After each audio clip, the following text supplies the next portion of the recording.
So, ladies and gents, what we're going to be doing today is having a look at, I gave these out, did anyone not get one? No, everyone got one? So, it seemed like the majority of people wanted to do, sucked in, he's already there. I've already made him on there. I'm trying to keep you off, Michael, I'm sorry. I know, I need to, anyway. Yeah, we do, we love you, Michael, you're wonderful. You're very tolerant. Red hair and hold the dog. That's all he needs to do. That's all he needs to do to win my heart. Alright, so this is the article that we're looking at. So people deserve the right to have their say. By the way, I made these titles up, so, you know, yeah.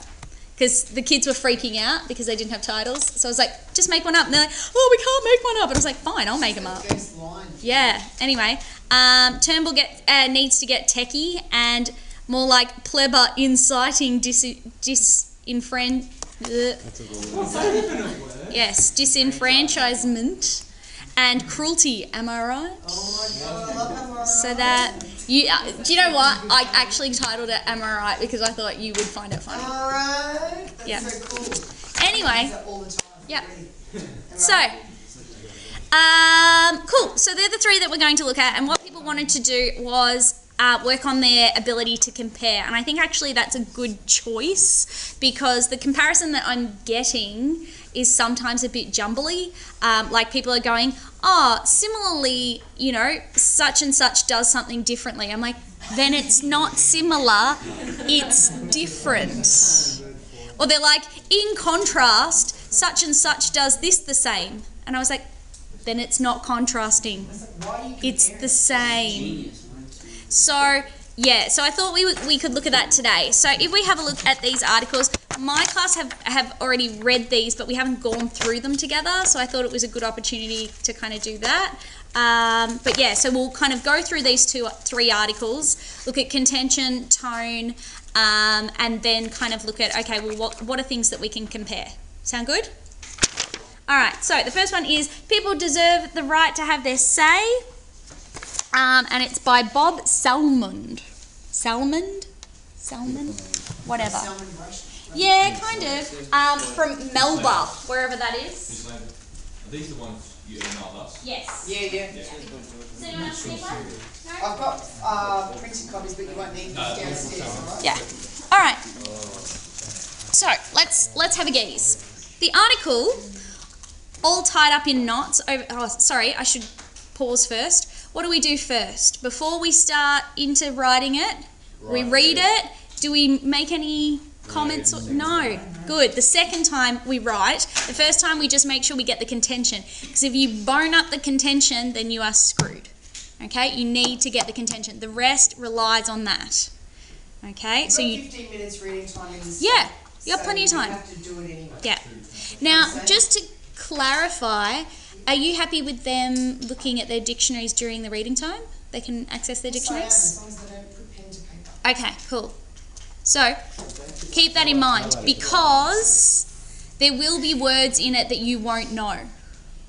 Okay? So make sure you bring your dictionaries. You're a fool if you don't bring one. It will make your life much more difficult than it needs to be.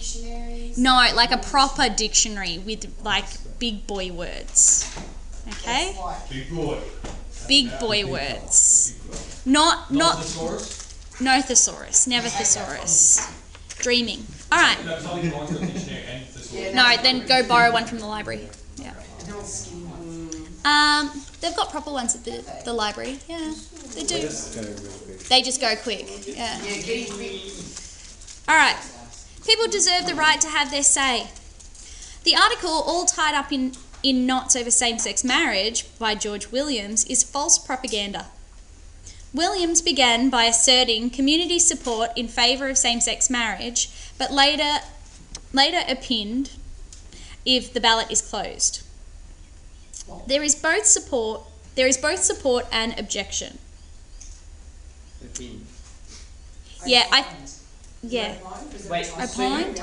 Miss, did you write these? No. Opined. They were opined. Yeah. What winch about Yeah. lady? Yeah. Lady. Like a lady. I know, that was terrible. Oh. I already said it. All right. There. Point? Yeah. Is there a pinned? Yeah, opined, I guess. I'm saying it's pronounced It doesn't matter. Let's continue. There have been no properly conducted polls. That is why a plebiscite is necessary. Shh. He implied inequality. What inequality? Perhaps thousands of Australian homosexual couples cohabit in recognised relationships. Marriage redefinition advocates seem unable to explain their imagined inequality. He falsely complained that only an explicable reason for a plebiscite is to frustrate the move to same-sex marriage. Thanks. Baloney. The reason is to properly determine what support exists for change. He claimed that since 2013, many nations have recognised same-sex marriage. He named 9, but not the 200 or so which didn't. Australia should make up its own mind, not blindly follow an extremely small minority of other nations.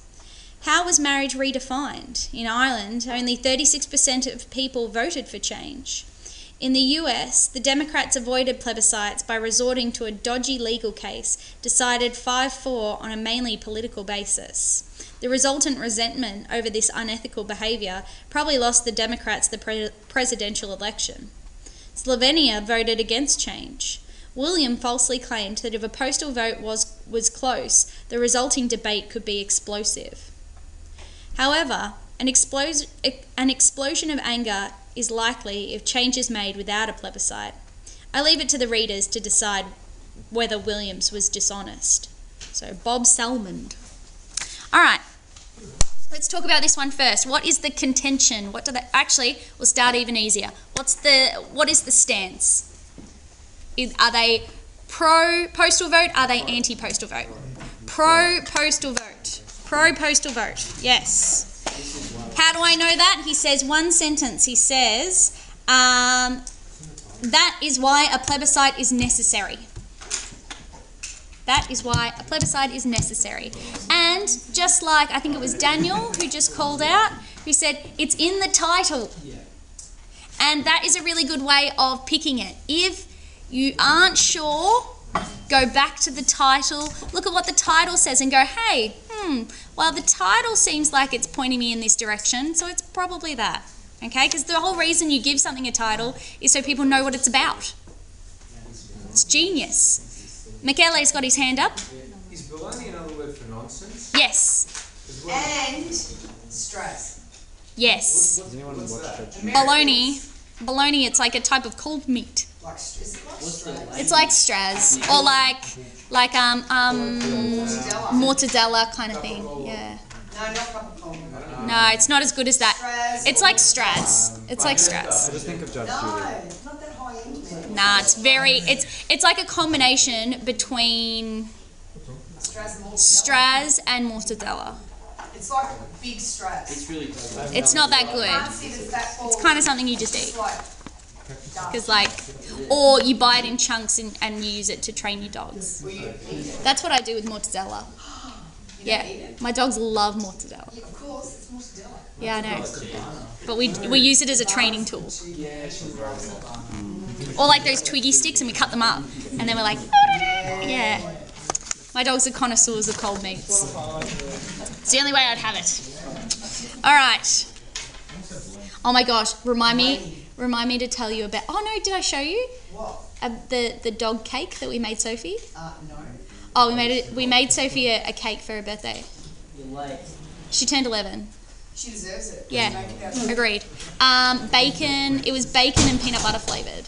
I've made a cake with sausages Yeah. and sweet potatoes. I saw that recipe too, that looked good. Oh no, just shoved it all together and cooked it like. No, there was like a recipe with like sausages and stuff. Anyway. Really? Yeah. Chill out, Declan. All right. Yeah, sure. Definitely We're discussing how you make a cake for a dog. That's a great discussion. It is an important one. It's important. Let me know. I'll send you the recipe I used. Sweet. Bacon and peanut butter. The Oh, flavour was. dogs love peanut butter. That would kill themselves with peanut butter. Yeah, she was Once pretty. said a dog cake. It's like a human cake. Oh no, yeah. It's like an Elvis presley. Michael ate some. I wasn't into it. Bologna, mate. Don't worry, it's just struts. You can't So, ladies, gents, we've gotten significantly sidetracked. My bad. Actually, I think it was yours, but anyway. So we've got the stance, which is pro postal vote. What do you think the contention is? That if they didn't use a plebiscite, let's say the America one, it's, What's the basis for needing a postal vote in this guy's opinion? Why do we need it? I can see that last bit. So people can have their say. So people can have their say. Yeah. People need to have their say. That's kind of that's the contention, is that we need a postal vote so people can have their say. That is the contention. Right. Do we want to look at arguments? Because people sweat the small stuff about arguments. So let's talk arguments. What would you kind of group? So a good way to kind of, those of you who weren't here last week, we talked a lot about how to find arguments, and the kind of rule of thumb is to just go, okay, well, what stuff seems to go together, and then title it something. So, let's see. So, there have been no conducted polls. Why a plebiscite is necessary. Okay, so implied inequality, complained, that frustrated move to same-sex marriage, baloney, blah, blah, blah. What do you reckon? What do you think is one of the reasons that he says we need to have one because people need to have their say? Yep. Okay, so we don't know what people's opinions are. Yep, okay, so that's one argument. We don't know people's opinions. Yes, my darling? I don't know, this probably ties into the first argument, but Okay. to properly determine what support exists for change. Is that the second one? Or is it the second? I reckon that still goes with the first one. Yeah, that we don't know if people are supportive or not. Yeah. And then what do you reckon you would put as another one? Australia should make up its own law. Yeah, I reckon so too, where he's kind of like talking about how like all of these other countries have voted, but like not all of them have been supportive, blah, blah, blah. And then, yeah, we shouldn't be followers. Yeah, okay. We should make up our own mind.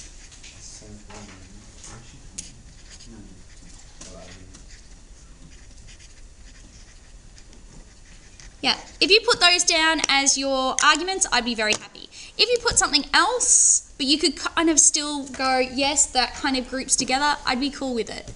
Arguments aren't the end of the world. As long as you can kind of group things together and you go, okay, so first he talks about this, and then he talks about this, and I'm like, yeah, okay, cool, no worries.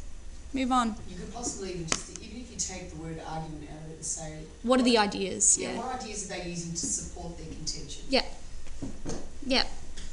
Yeah, I think the word argument kind of puts a lot of fear in people. Yeah, because you're looking for... Something set in stone. Nothing is going to be, topic sentence is the argument followed by... Yeah. Because they're not writing for someone to analyse it. They're writing to just give their opinion. Yeah. Like they don't know, like poor old Bob doesn't know that we're picking through his work right now. I did not let him know. Yeah. I know. I'm committing plagiarism. Yep. Is there a third argument? If you would like one, what were you thinking? I was thinking that we need a postal vote, so because it says unethical behaviour by the Democrats, so like. Bad if things we could get the happen. government to choose, then unethical Yeah. things happen. Yeah, I think that if we were going to have a third argument, I think that the third argument is that bad things will happen Yeah. if we don't, give a postal vote. And that might be that the government will screw it up or that people will be angry, whatever. Like he kind of implies that like bad things could occur if we don't do something about it. Yeah. Good one, good pick up. Wonderful job. I'm a good teacher. Thanks, man. I've just written, do you like my notes that I've got? we don't know people's opinion, we should make up our own mind, and then I obviously got lazy for number 3 and just wrote bad things. Bad things. Miss, what was the second one? We should make up our own mind. We shouldn't let other countries sway us, that we should just do what we want to do. Yes? So if we just stuck with like 2 arguments... If you just had those 2, I'd be okay with it, yeah. As long as you kind of made sure that you kind of still covered that idea of like bad things would happen, which you could probably do in terms of like the make your own mind up. Yeah, but they're lumped in together. So if you look at that big paragraph on its own and spend time analysing that under the idea that it's about Australia to make its own decision, then That's fine.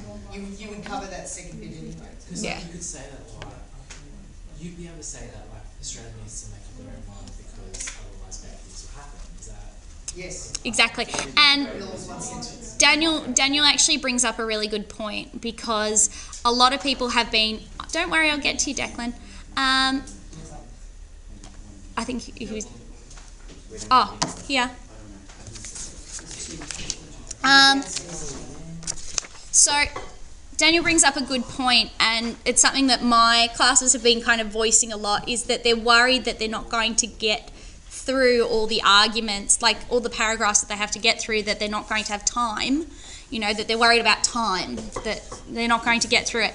And one way of kind of combating that is blending arguments and going, rather than having 3 arguments, maybe blend your second argument and your third argument together, and kind of have, so, instead of having number 2, we should make up our own mind, and number 3, if we don't, bad things will happen, blend those 2 together and go, we should make up our own mind, because if we don't, bad things will happen.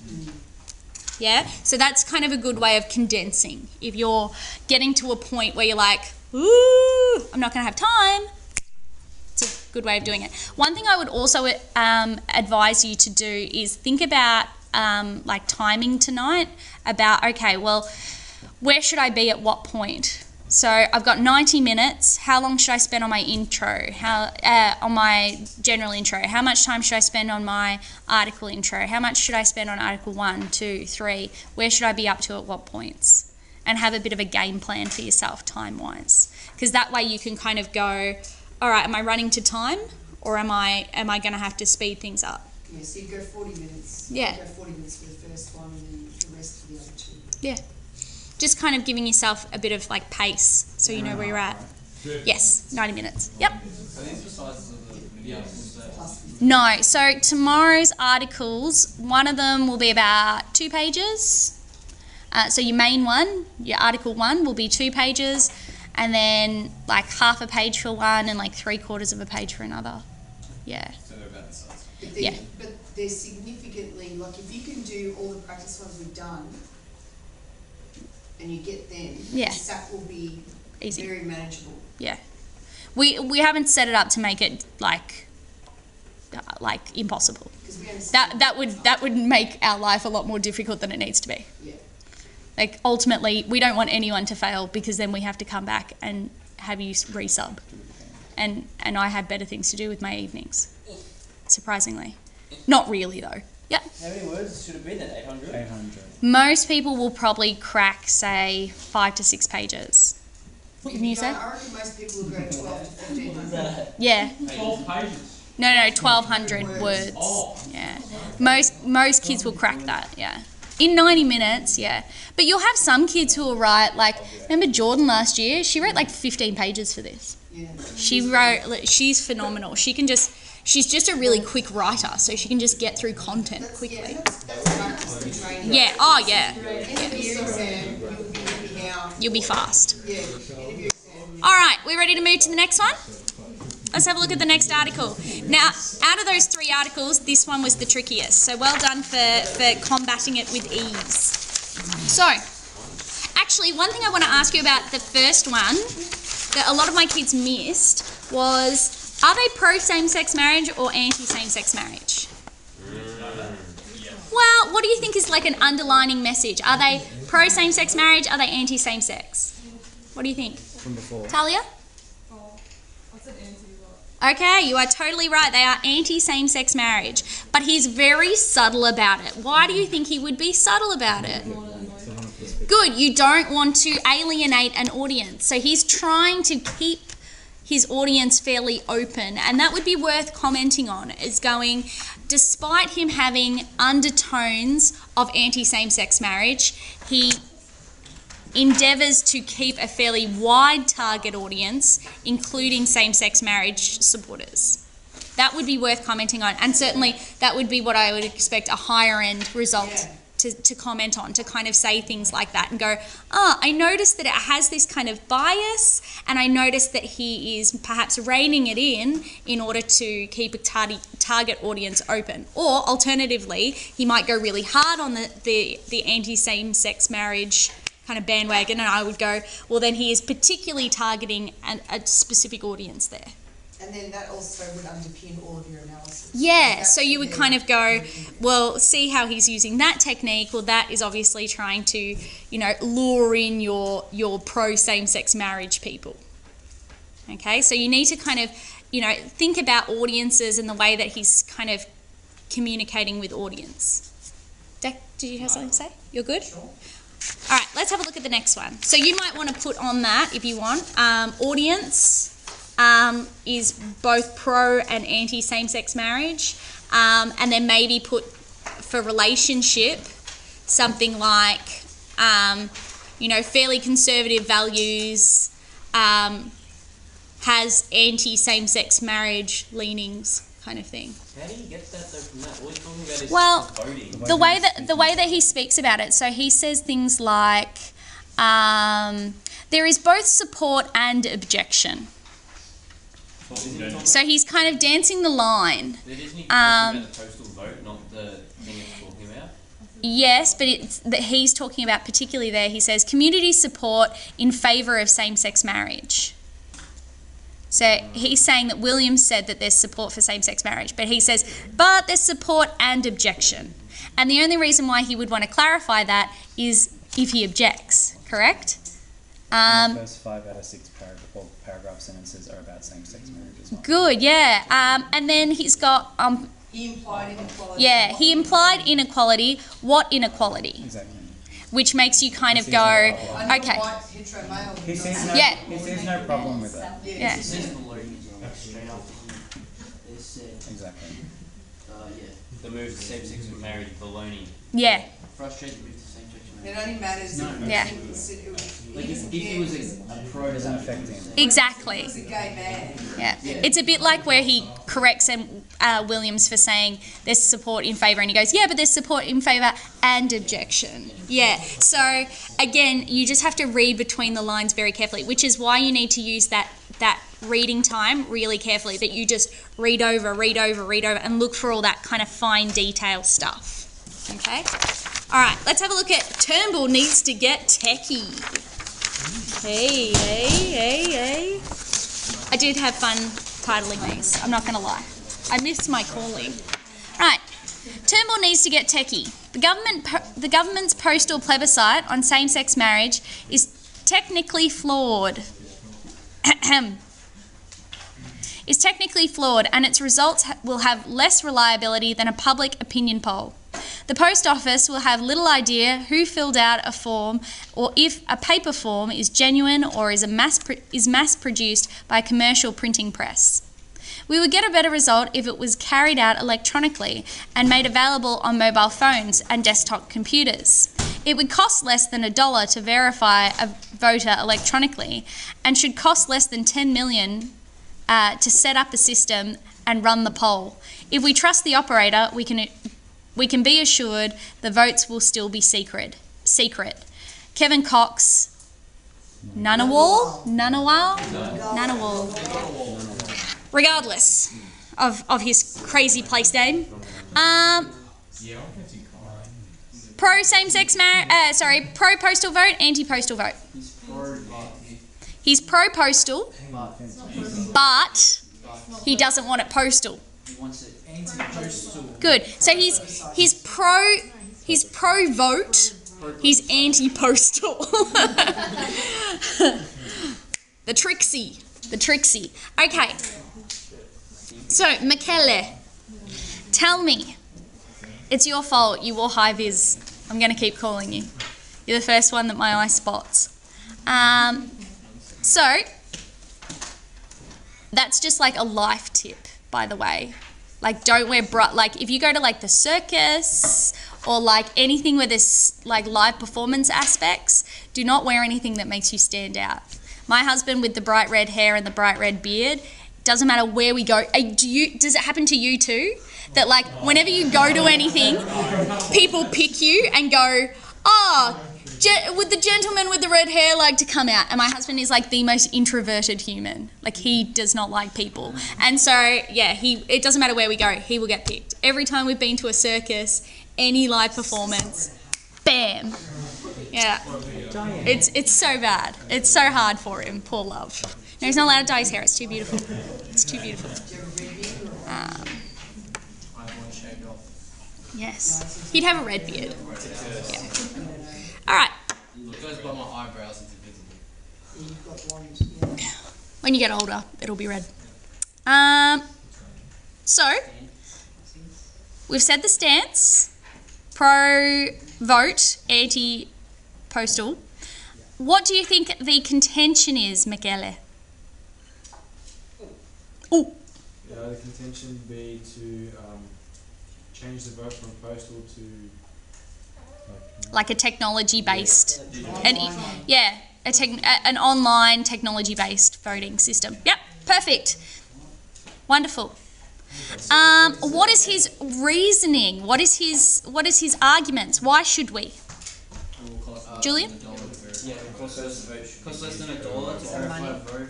Okay, so financials? Yeah. Oh, well, I was going to say. No, yeah. Continue. Yeah, I was going to say, like, it costs less to verify a vote electronically. Yep. It should cost less than $10 million to set up a system, and then it should trust operator can be secret. Good. So I reckon one of the arguments is financial. Okay. Financial reasons. He's saying we need to get techie. Why else? He said it'd be more reliable than the postal. Reliability. Good. Because he has a big go at the post office, doesn't he? He's saying they'd have little idea who filled out a form or if a paper form is genuine, blah, blah, blah, blah, blah. Good. Anything else? I think they're probably your two main ones. Yep. And he also says that we get a better result. Get a better result. Good. Yeah, more reliable. But that kind of goes with reliability, yeah. I reckon that's two. And that would make sense because, like, it ain't long. So you don't want to spend loads of time on it. And again, if you were hard up and you were like, shiz, I've not got the time to write about two arguments, you just blend them. And you just go, he says, you know, that we need to get techie for financial and reliability reasons. And you do one technique for reliability and you do one technique for financial and you move on with your life. You know? It's not like your ideal scenario, but sometimes you gotta work with what you got. And at the end of the day, the important thing is the quality of the analysis and not the quantity. Okay? Don't stress as much about the quantity, worry about the quality. Do the best detailed analysis of the persuasive pools that you have the time to address. Write what you understand. Yeah, rather yeah. than what you think you can find. If we were to do it how you were saying, blended in, would we get marked down? Well, yeah, I mean, like, obviously, you know, you're not going to get, 40 out of 40, but you're going to get a better result than if you address every single one of them, but you do a really shitty job of them all. Yeah. Yeah. Consolidate your problem, and go, okay, I'm not going to be able to cover all of this. This is what I should do. Yeah. It's alright, I'll ask you later. Okay. Did you know your folder matches your jumper? That's cute. That's on purpose. That's cute. He's a fluoro kind of guy. He is, isn't he? It's nice. All right. So we've got our arguments, we've got our contention, we've got our stance. Excellent. Move on. All right. More like plebber inciting disenfranchisement and cruelty. Yeah. Am I right? Okay, this is by Barbara Preston. Barbara. Woo. Actually, you used to say Barbara the best. How do you say it? Barbara? No, what was it? It was something ridiculous. No, it was like, Was it Barbara or something? I can't even remember. Deborah. Yeah, that's right. You're Deborah. Deborah's like my favourite name. Deborah. What's her name? Actually, when I worked at ACK, I feel like everybody's mum was called Deborah. It's such a common name. Is that not true? Like everyone's mum was Deb. Like 9 times out of 10, it was Deborah. I don't know what was going on there. But everybody's mum was called Deb. Anyway. Pardon? Right. There are many arguments. There are many arguments against the ABS, the Australian Bureau of Statistics, carrying out a voluntary postal plebiscite on marriage equality. Like many others, I am deeply concerned with the impact on the LGBTI people and their families, especially children, of a public debate about what should be a basic human right. Like former chief statistician Bill Lennon, I am concerned with the impact it might have on the reputation of the ABS and with the legality of the exercise. In addition, I am concerned with the likely disenfranchisement of younger people who, according to the opinion research, are much more likely to support marriage equality than older people. If the government plans the plebiscite mail out for September 12. That gives little, if any, time for the Electoral Commission to update its address records and share them with the ABS, and those who changed address are unlikely to have updated since the last federal election more than a year ago. Younger people are much more likely to change addresses than older people. At the time of the 2011 ABS census, 36% of Australians aged 20 to 34 were living at a different address 1 year previously, compared with only 13% of those aged 50 and over. How will people overseas vote in this plebiscite? With difficulty at best. Again, younger people will be disproportionately disenfranchised. In 2015-16, 36% of all overseas departures of at least 1 year by Australian residents were by 25 to 34-year-olds, while 55 to 64-year-olds were just 9% of all departures. As Malcolm Turnbull himself said in 1997 in the Republican debate, the voluntary postal voting method is likely to ensure that large sections of the community will be disenfranchised.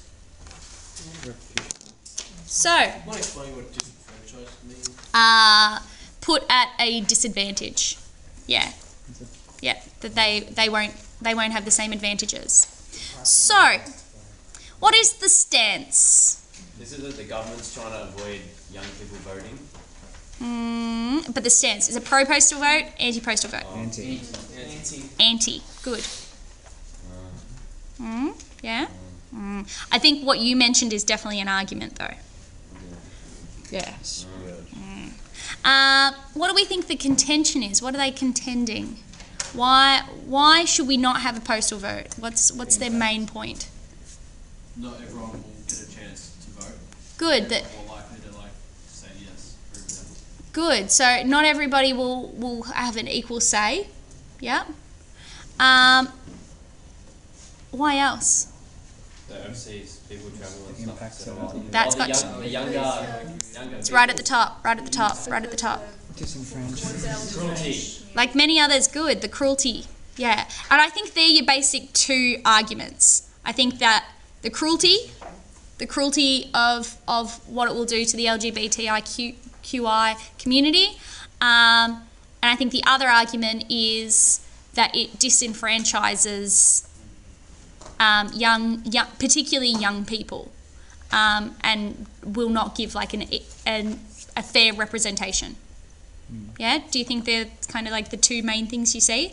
Which makes sense because if we have a look at the title, more like plebber inciting disenfranchisement and cruelty, am I right? This is why you read the titles, because the titles basically give you the answers. Yeah? So read the article, get to the end of the article, go, okay, I think this is the contention, and then double check by looking at your title. It's a good kind of check balance. Okay? Make sense? Let's talk about comparison.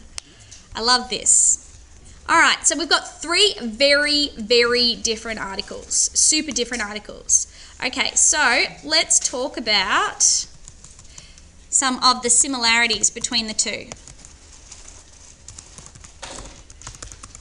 What are the similarities? Let's make a list. Let's start with stances. What are the similarities in stances? Do we have any that are similar in stance? So number 1 stance was anti-postal vote.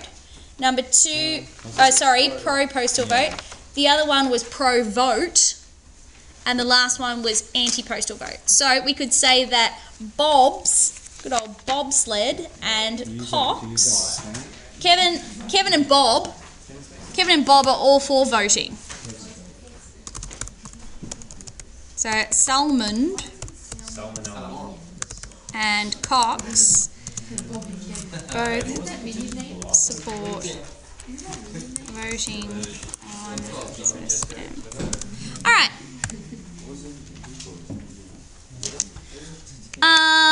So Salmon and Cox both support voting on same-sex marriage. What are some other similarities between any of them?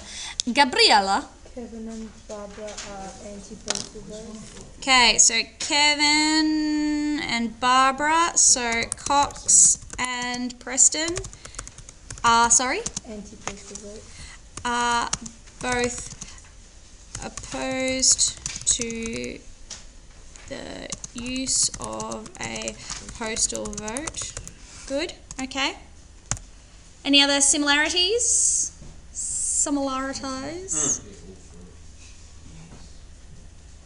What else do we see that is similar? What about in their tones? Are any of their tones similar? They're all about sharing opinions and equality. That is so vague. The second and third They are. the tone of the second and third. They're more like the first one's more what's the word? Conversation. Like when you're talking to your mate, it's like relaxed. Conversational. Yeah. Yeah. So you reckon the first one's more conversational? Yeah, and the second and third are more like Okay. So why don't I put a little heading? Differences. Well, it'd be good if I could spell. Differences. Okay. So we say that Salmon's tone is more conversational. Okay.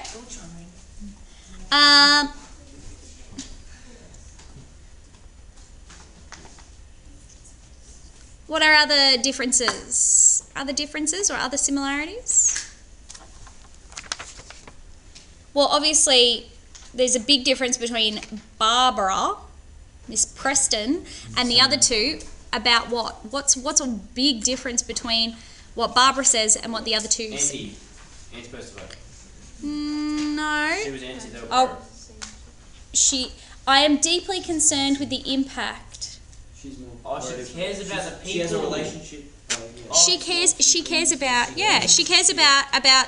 the LGBTIQ wrong way around community. I just said LGBT plus. There's so many letters now. And there is. It's like P, V, and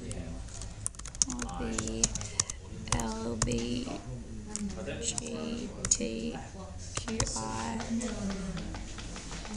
Where is my plus sign? Because of my fuel. I did LPG, BGI. And Miss Smith does it. She always goes LBGTQ. Did I get it wrong? It's Oh, yeah. She always goes L, or should be like LBTG. I always get the Q and the I. She just says XYZ now. Yeah. I thought it was IQ. QI. QI. The other one, the article says It's the same thing, that's all. It doesn't matter. It's the same thing. Doesn't matter. Preston cares for the LGBTIQI communities. LBGTQI. It's not IQ. Does not. doesn't matter.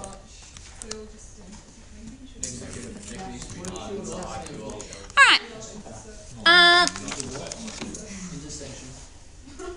Surely that'll be on our sack anyway, so we won't have to remember it. It'll probably be in one of the articles, yeah. There we go.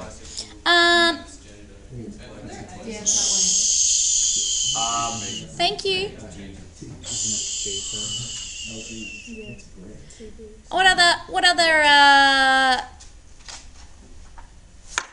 What other differences do you spot? Oh, I don't know, but maybe you could say the first one and the third one just agree or disagree, and the other one just wants to change it. So you could say, I don't know how to word that, but like The first one. So Kevin, yeah. Kevin Cox thinks that the idea is right, but they can change it. The other one's just agreeing, disagreeing. I don't know how to word that. So Cox wants to edit the voting system or something, and the other two just agree, disagree. Yeah. Yes. Hmm?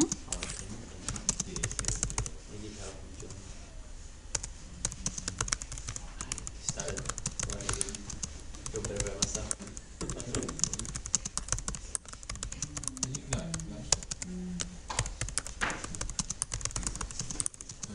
Is that what you mean? Yeah. So he wants to kind of overthrow the whole concept of voting, whereas the other two debate like just the concept of voting as it is. Yeah. Yep.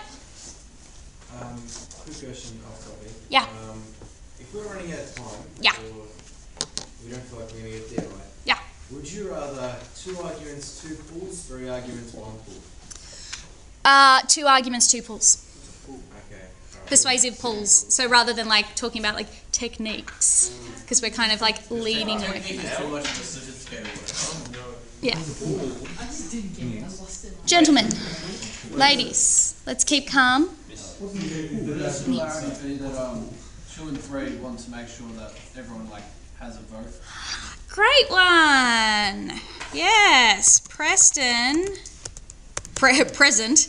Preston and Cox are both concerned that everyone has the right to have their say. Although, in saying that, what is the title of the first one? I was about. Something negative. Yeah, so even that one does, even though he's got like more of a like anti same-sex leaning, he's still saying everyone has the right to their say. So we could say all are concerned. Oh. But we could say that poor old Salmond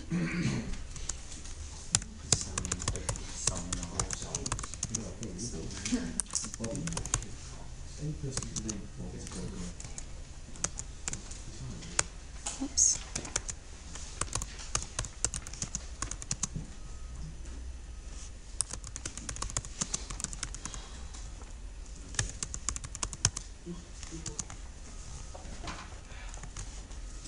And then I would say Barbara.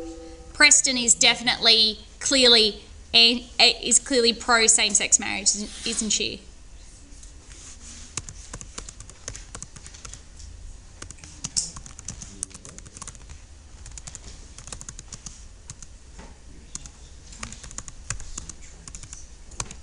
Which is a really good comparison. And I think, interestingly,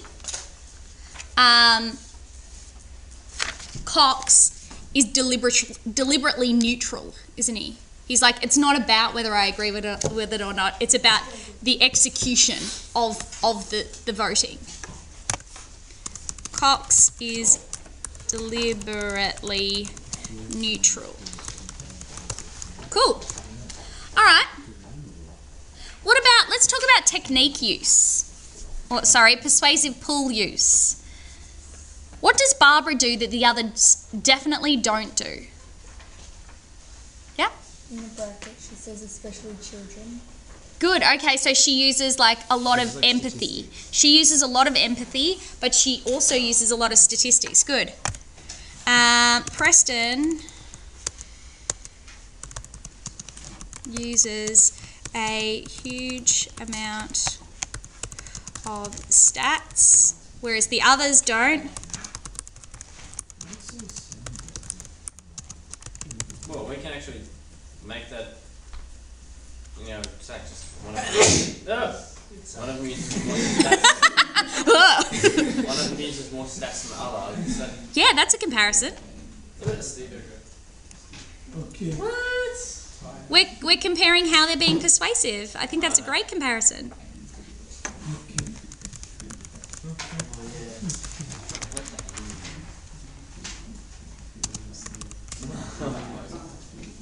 Oh yeah, the AIM video. What?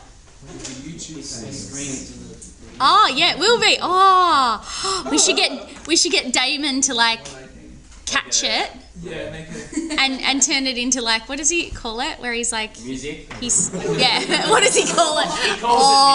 He calls it music. Take that, Damon. Yeah. No, what does he call it? A sound bite. He could turn it into a sound bite and like a sample. That's the word I'm looking for. Yeah, yeah. Hilarious. so good. This is the best video. Sorry. Damon, we love you.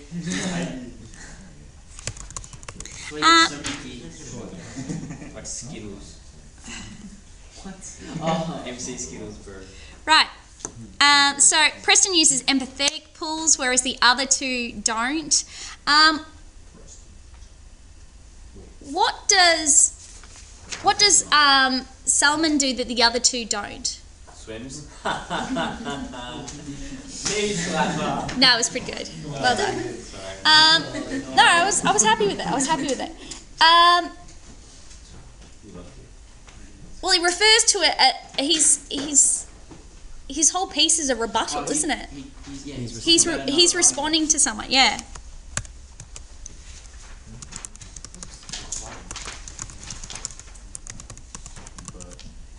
That's what I was going So she kind of like makes us feel sorry for people. Like she uses kind of empathetic pulls that we're like, oh, the kids, oh, tear. Responding to another's opinion. Jordan. When we're writing a paragraph, do we have to identify what pull we're using? So he uses an attack. No, you don't. No, and that's what we're saying. We want to pull away. We want to pull away from using techniques because we found that people are, and this is VCAR. VCAR are saying we want you to move away from using techniques because the kids are relying on the technique and not analysing. So they're going, oh, well, this is a rhetorical question, full stop, next paragraph, where it's like, that is not the task. The task is not to name them. The task is to say, this person says this. This is what they're attempting to make the reader think. This is how that thought is more likely to make you agree with the contention. Can you just use straight up quotation? Yeah. As well? Yeah, you can. Well, I mean, I like to put a little bit of framing. If you use like a quote and then just like talk about it a little more. Yeah. Cool. But don't talk about it too much because your job is not to explain to me what the technique means. The job is to explain to me what they are trying to make you think by saying that. Yeah, he uses it's a very fine line, isn't it? It is, It's a very fine line. Yeah, so don't explain what the technique means. Tell me, use those two questions. What is it attempting to make the reader think? How does that make you more likely to agree with the contention? Yeah. Use those and you'll stay on the straight and narrow. Yes? As well with the paragraph. Yeah. With the two parts after analysing it, is it the part where we support the argument or support the contention? Well, it could be either. Yeah, that's fine. So you might have you might be talking about a particular persuasive pull that is particularly kind of aimed at an argument, or you might just have one that's scary birds. Absolutely. They're a blight on society. Birds. Awful. Anyway, pages. Yeah, so you might have one that particularly goes towards that argument that you're discussing, or you might have one that's kind of a bit more general, that's just generally forcing you towards the contention. It doesn't really matter as long as you're kind of working towards, like, that you're kind of going, well, this is relevant because, you know, why is he saying this? Yeah. Everything's there for a reason. If you don't talk about it, if you can't say How that turns back to either the argument or the contention, don't mention it. makes me Pick another agree with technique. this idea, lose trust in the government, question the government's ability to. Which makes me more likely to not want to support them because. Yeah. If you can't do that, if you see it, but then when he gets to writing and you can't do it, don't do it. Yeah. Right. So, can you see how we came up with very, very quickly? We came up with some very good comparisons. And like, these aren't just kind of like namby-pamby shitty comparisons. These are actually really, genuinely, really good pieces of comparison. Okay? You take these, you sprinkle them through your piece. So you might be talking about, you might mention, you know, if Salmon is your Article 2, you might go, oh, sorry, you know, you're on Article 2, which is Cox's piece, then you might go, unlike Salmon's more conversational tone, Cox uses a much more whatever tone. And if you want to up it, tell me why. Yeah, because he wants to engage a particular audience or whatever. Yep. So if you were going to use like the stats one, Yep. I'm going to use more stats, would you say Preston uses these stats to do this, whereas the other ones don't use stats to show the emotion of the people or something? Is that what you use that for? Well, because remember when you're doing, so when I'm analysing Preston's piece, I don't need to also be analysing the other two. I'm just comparing. So I might say, unlike the other two pieces, Preston uses statistics to further her argument that blah, blah, blah, blah, blah, blah. Does that make sense? Yeah, that's the same as what I said the other way around. Oh, was it? Yeah, so I said Oh, my bad. Preston, then I said emotion, you said emotion and Preston. Oh. No, because like if I'm saying that Salmon is using statistics to like back up her argument, that's not to do with emotion. That if the other two are not using statistics to kind of be more emotional, don't worry about that. Or you could argue, I think what you're trying to say, can I jump in? Yeah. So because I think what you're trying to say is, if you want to say Preston has used statistics to blah blah blah blah blah, whereas the other two relied more heavily on emotive language to put forward their thing. That's fine. Just don't get too, because the thing that I'm finding with some kids is that when they get into comparing, they start really focusing on talking about the other article rather than the article they're supposed to be analysing. So like, you know, they're supposed to be analysing Article 2 and comparing to Article 1, but then they end up talking more about Article 1 than Article 2, which is the one. Yeah. Usually there'll be one that there's usually like the foundation one and then you just pepper the one against it. Exactly. Yeah. So with the comparisons, it's all about the sprinkle. Okay, and my advice to my classes, because it seems to be the most effective way, is to put in comparisons in that topic sentence is a good place to put a comparison, or before you start analysing a persuasive pull. So like, you know, you present the persuasive pull, whatever it is, and then you make a little bit of comparison, and then you do question 1, question 2, or you present the persuasive pull, question 1, question 2, and then comparison. Don't put like persuasive pull, question 1, comparison, question 2. That starts to kind of look really sticky. Yeah, I missed the question. Maybe it's good to scroll up a bit. Yeah, sure. Similarity. Yeah. I'll do one more. Yeah. Cool. Questions, queries, concerns? Connor. I'm confused about how general intro is different to the other one. Okay, so your general intro, let me just pull up my PowerPoint. I'll send this to you. Chill out, man. Chill out. Alright, so if we go to my little diagram, Miss, you just show us the YouTube video. Much better. the YouTube video. That's right. Alright, so if you have a look at this, you've got your general intro, and the things that I kind of say need to go in it are your issue, titles, authors, and the stances. That'll do you. And then your article intros need the title again, the author again, and instead of the stance you need to give the contention, so going a little bit deeper on, you know, what the article's about, and then that's where I would put in my audience and my relationship.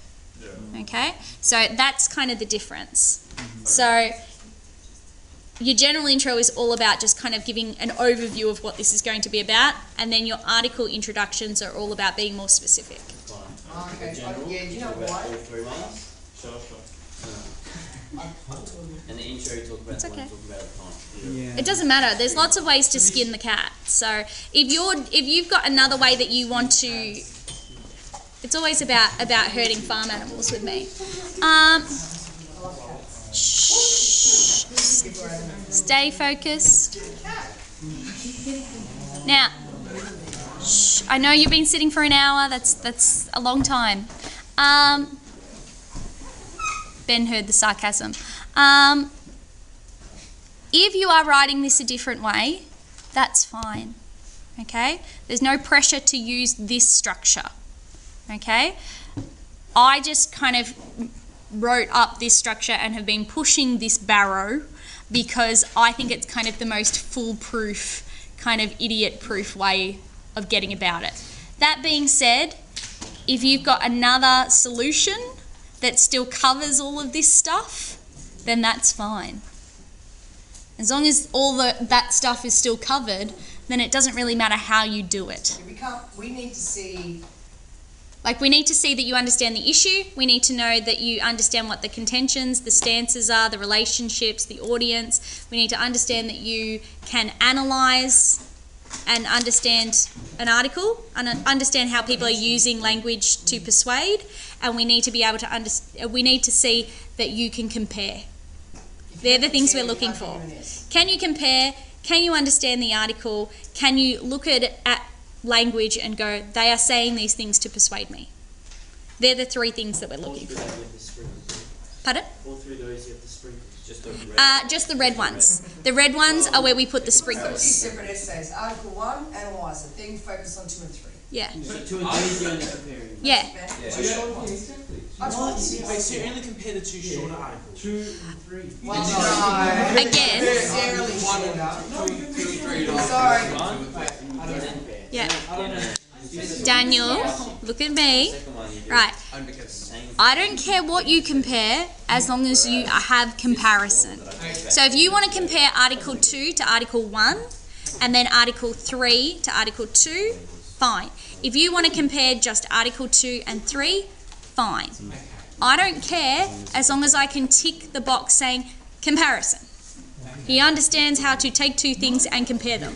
How are you supposed to, you're saying compare Article 1, Article 2 and 3, but don't you have to introduce Article 3 first? Yeah. This is my thing. So my preferred way is compare Article 2 to Article 1 and then compare Article 3 to Article 2. And that way I'm not going to, because I find that if I try and compare Article 2 to Article 3, then when I get to Article 3, I've got to compare it to 2, and I'm like, I already said everything. Yeah. And then I'm stuck. And I'm like, oh, I got nothing to say that isn't repetitive. So I kind of like to loop back. But that's, again, lots of ways to skin it. If you're comfortable just comparing the two, then that's fine. Okay? As long as you've got quality comparison. Connor. So if you do that, it's yeah. You can, in argument 1, yep. Article 1, yep. you write how the writer persuades you, yep. and you link 3 to 1, that's alright. I'll compare 3 to 1. I wouldn't bother comparing Article 3 to Article 1. I don't think you need to.